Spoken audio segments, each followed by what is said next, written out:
Okay, so we have part 3 of our P5 notes. Now we're looking at some fractions that are on here. Again, we need just a blank white piece of paper so that we can do our critical points the way that we do it and not by this other method. Here we have 2x minus 7 over x minus 5 is less than or equal to 3. No matter what, it always has to be whatever the symbol is, 0. Alright, so I have to move this 3. And the way I'm going to move the 3 is I'm going to subtract it. So 2x minus 7 over x minus 5 minus 3 is less than or equal to 0. Well, now I have to get common denominators in order to subtract, which means I'm going to multiply this 3 by the x minus 5 so that I get 2x minus 7. And watch your signs. This is negative 3. So negative 3x plus 15 all over x minus 5. Watch your signs. Number one mistake that is made is when you're distributing is that you don't pay attention to that negative. Watch your signs. Alright, now when I combine, I get negative x plus 8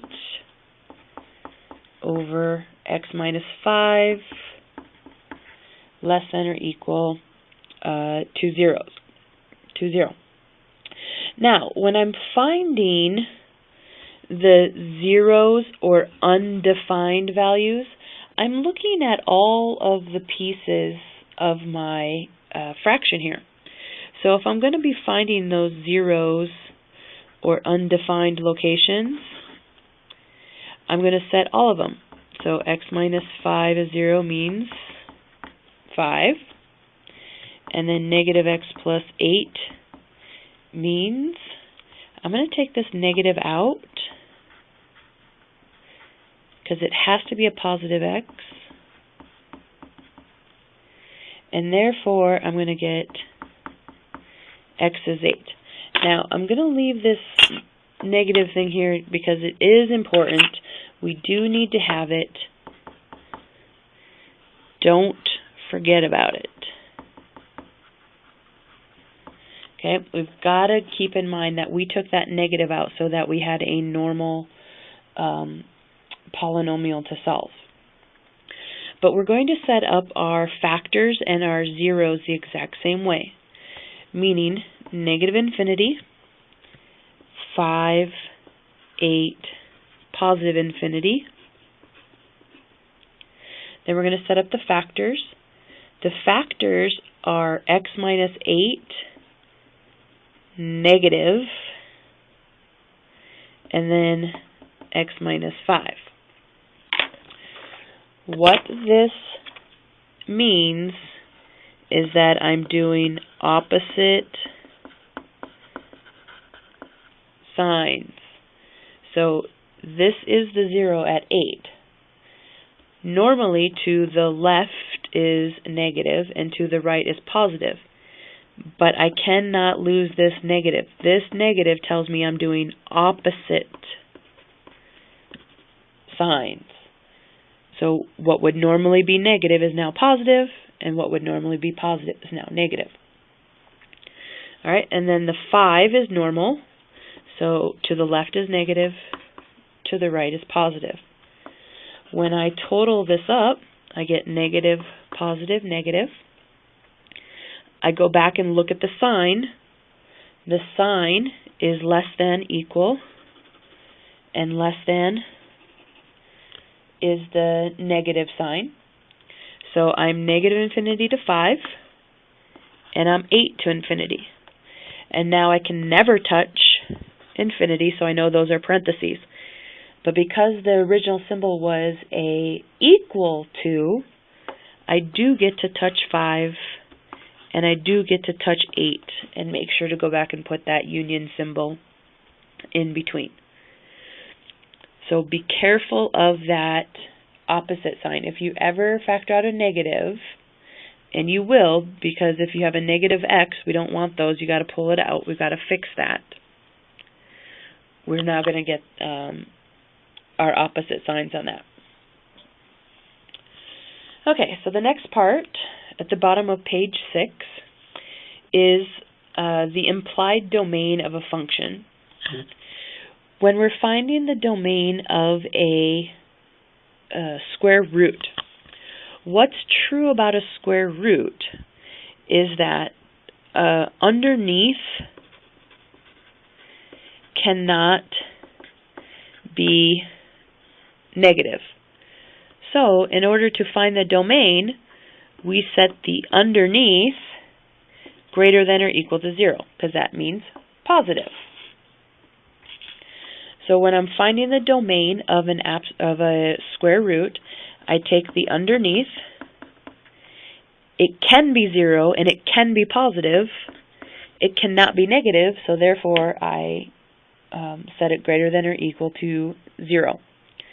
Now when I solve this, I'm going to get 64 greater than or equal to 4x squared, 16 greater than or equal to x squared, and whenever I solve, I got to have it 0. So 0, x squared minus 16 is x minus 4x plus 4, therefore 4 and negative 4. When I do my test intervals, I'm going to set up beginning in order to end my factors, and my zeros to the left are negative, to the right are positive, to the left are negative, to the right are positive, and I do my totals, and I go back to my problem. It says I want my equation less, we always go from the equation, less than 0, so it's from negative 4 to 4. When I look at my equal to, it means brackets, because I can touch them. I can include them. Alright, so we have it of fractions, we have it of square roots. Either way, we're always solving down. We're doing our test intervals to decide where is the actual true solutions. We can use our calculators to graph them and verify these, but you will be required to be able to show the handwork for that. Alright, here, page 7, we have a projectile that is fired straight upwards from the ground with initial velocity of 384 feet per second. During what time period will its height exceed 2,000 feet?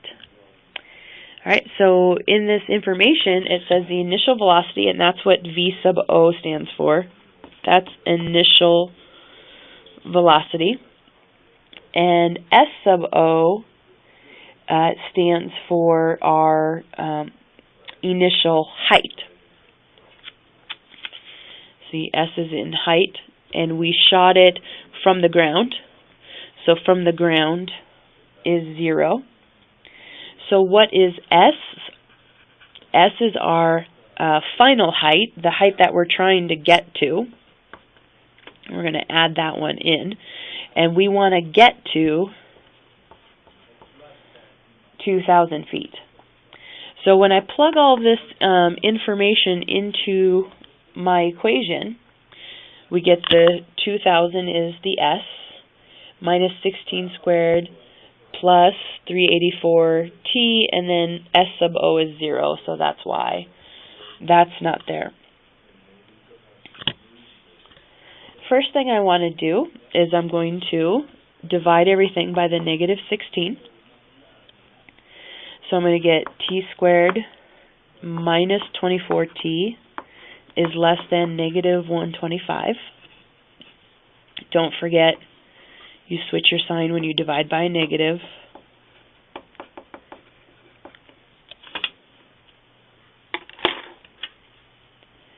Alright, then it has to be 0, so I'm going to move over the 125. At this point, factoring it's going to be a little bit difficult because it doesn't factor. So I'm going to use one of my other methods, and one of the other methods we have learned is the quadratic formula. So opposite of b plus or minus b squared minus 4 times a times c all over 2a. So when I simplify this down a little bit more, I can now reduce my inequality, or my square root, and then I can reduce my whole numbers. 12 plus minus root 19.